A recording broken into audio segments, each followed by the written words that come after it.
자, 우리 조선의 노예가 왜 이렇게 참혹했느냐? 그러면 이 노예를 어떻게 해방시키기 위해서 어떤 노력을 했냐?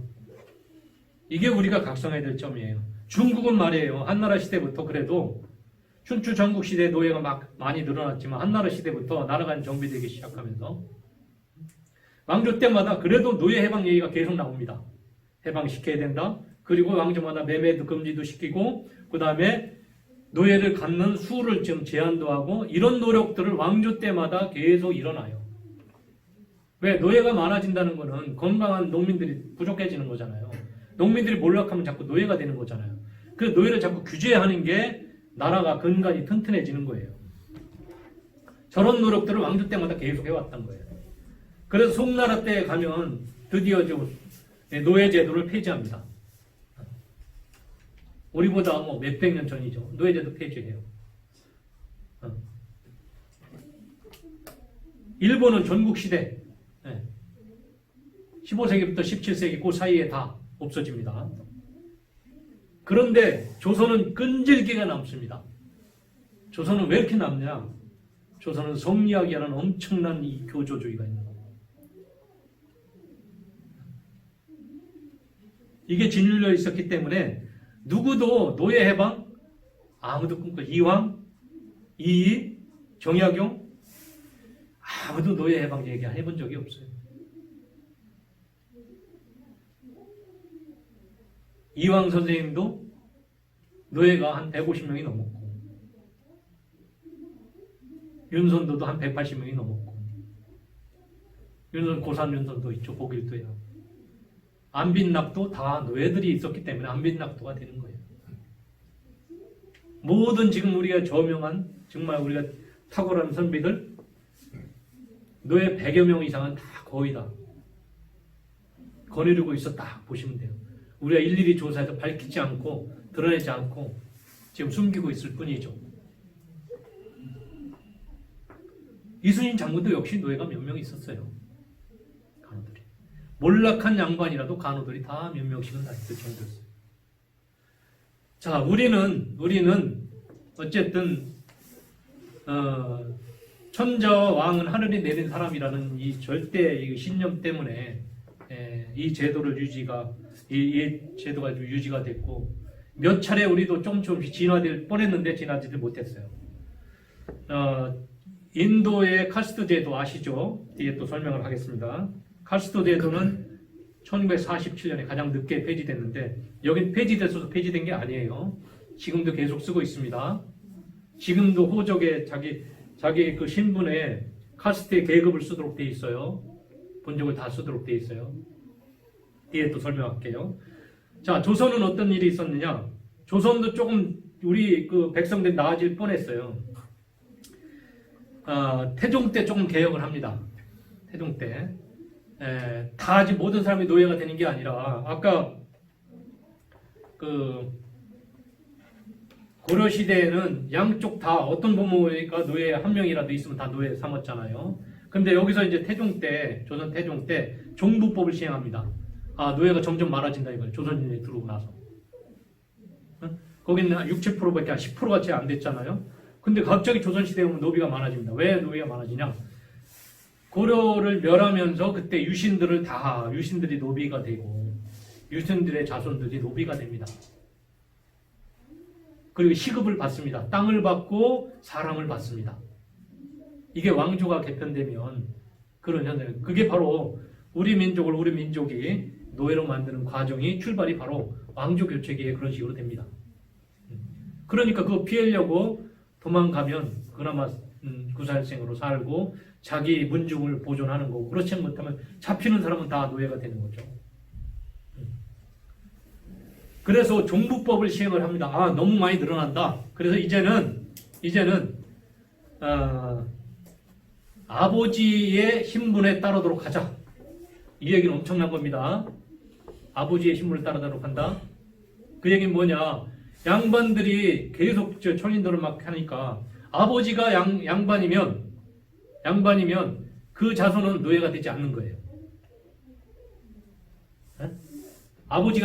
양반이 취한 거, 양인이 취한 거는 노예로 삼지 않는 거예요.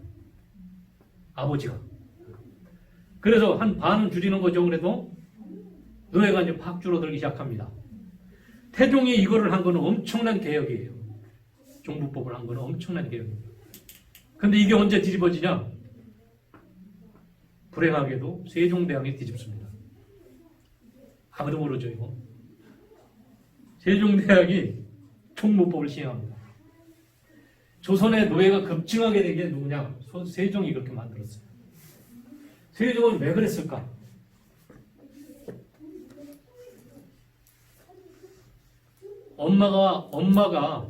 엄마가 천인이면 노예면 다 노예인 거예요. 영의적이 노예를 취해서 해도 전에는 양반이 취하면 그래도 구제가 됐는데 다 노예가 되는 거예요. 그럼 왜 이렇게 했을까? 제가 볼 때는 제가 세종을 이렇게 헤아리면 세종은 어떻게 하면 이걸 했을까? 양반들이 다 들고 일어난 거예요. 태종이 종부법을 한 거는 양반들은 좀 옥죄자고 한 거예요. 너무 이제 사대부들이 득세를 하니까. 사대부들이 너무 많은 사람들을 노예로 만들고 하니까. 그래서 그걸 줄여보자고 종부법을 한 건데 사대부들이 들고 일어난 거죠, 이제. 세종 때. 자기가 위태로운 거예요. 자기 농사 지을 사람도 많아야 되고 하는데 노예들이 더 많이 필요한데 종부법을 하니까 노예가 점점 줄어드니까. 근데 조선은 뭐냐? 유학의 나라잖아요. 고려 시대에는 유교가 아니라 불교였습니다. 불교였어요. 그렇기 때문에 사대부라는 개념이 없었어요. 사대부라는 개념은 조선인이 만든 거예요. 그러니까 사대부들을 떠받치는 거는 결국은 사대부는 절대 산업공상에 의해서 절대 손에 물을 대면 안 되는 거잖아요. 원래 농사를 짓는 건 숭상됐다고 그랬잖아요. 아테네 사람들도 그랬고 태초에는 다 스스로 농사 짓는 게 굉장히 이거는 신이 내린 일이다라고 생각을 했는데 우리는 뭐 사대부 계곡이 딱 들어오면서 선비는 사는 물에 손을 대면 안 되는 거예요. 그래서 그 사대부들이 자기 세력을 키우기 위해서 노예들이 많이 필요로 했고 종부법을 굉장히 요구합니다. 그러니까 세종이 왕권이 약했기 때문에 자기가 완전히 자리 잡기 전에 이거를 종부법을 결국 승인을 해준 거예요. 이게 조선의 족쇄가 됩니다. 누구도. 우리가 세종 이야기할 때 이 얘기는 절대 안 하는 게 미덕이라고 하지만 짚고 넘어갈 수밖에 없습니다. 그래서 이게 굉장히 늘어났고 오죽하면 노예들만 관장하는 관청이 있었으니까요. 장혜원이 그때부터 이제 노예들의 소송, 노예들의 대장 관리, 노예 관리, 모든 노예 관련 것들을 하는 관청이 따로 있었으니까 노예청이 있었던 거예요. 노예청이. 영조가 조금 개혁을 합니다. 영조는 뭐예요? 영조가 컴플렉스가 있어요.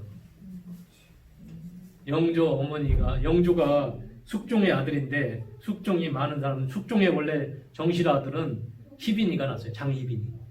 희빈이 나서 나온 게 경종이에요. 경종. 숙종이 죽고 나서 바로 경종이 장자입니다. 장자 상속을 해요. 원래 조선의 26대 왕이지만 조선의 26대 왕 중에서 장자가 계승한 게 20%도 안 돼요. 원래 장자 계승의 나라예요. 장자 계승이 원칙의 국법인데 대부분 장자가 불행하게 못하게 됩니다. 수양대군도 장자가 못했기 때문에 세종이 한 거예요. 세종은 셋째입니다. 그 둘째, 셋째가 왕이 된 게 더 많아요. 훨씬 많아요. 장자가 된 게 20몇 프로, 같이 20몇 프로에 불과해요. 경종도 아주 힘들게 장자인데 왕을 이어받은 겁니다. 근데 그때 누가 있냐? 영조가 있었던 거예요. 영조는 사실은 숙종의 무수리의 아들이에요.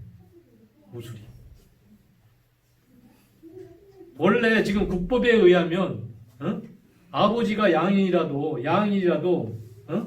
천인이 나왔으면 천인이 돼야 되는 거예요. 영조도 노예해야 되는 거예요. 근데 왕한테는 예외가 된 거죠. 말하자면 노예가 안 됐을 뿐이에요. 궁정에 있었기 때문에. 그래서 무수리의 자식이었기 때문에 항상 나는 천민이라는 이 컴플렉스가 있어요. 컴플렉스. 그리고 그때 그 영조가 왕 되는 것도 완전 당파 싸움의 하나의 수단으로 선택이 된 겁니다. 그래서 왕이 그냥 저절된 게 아니라 이때는 거꾸로 신하들이 왕을 택하는, 이거를 택군이라고 해요. 택군. 신하가 군주를 택한다. 택군. 이거 뭐 정말 기상천외한 거죠. 신하들이 고른 거예요. 골라갖고 이 노론에서 영조를 세운 겁니다. 소론과 노론이 서로 당파 싸움을 하는 과정에서 영조가 그렇게 됐던 거예요. 어쨌든 영조는 그런 컴플렉스가 있었기 때문에 장애호이라는 말만 들어도 이 경기가 나는 거예요. 그래서 이름이라도 바꾸고 보민사, 백성들을 보호한다. 보민사. 하지만 본질이 달라진 건 하나도 없어요. 이름만 바꿔줄 뿐이지. 영조, 여러분들 추노 아시죠? 노예 쫓던 추노? 추노를 쫓는 아주 관청이 있었어요. 노부리, 추세도강, 이거를 폐지합니다.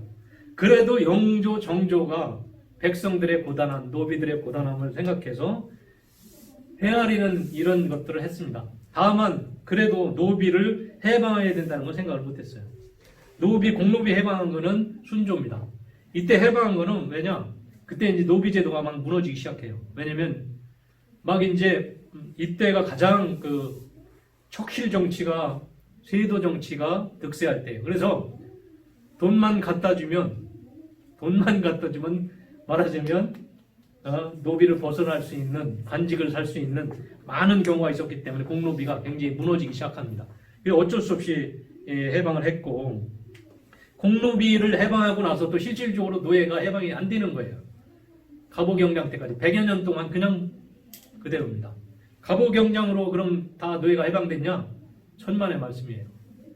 해방 이후 한 70년대까지도요. 노비가 이름이 바뀝니다. 머슴.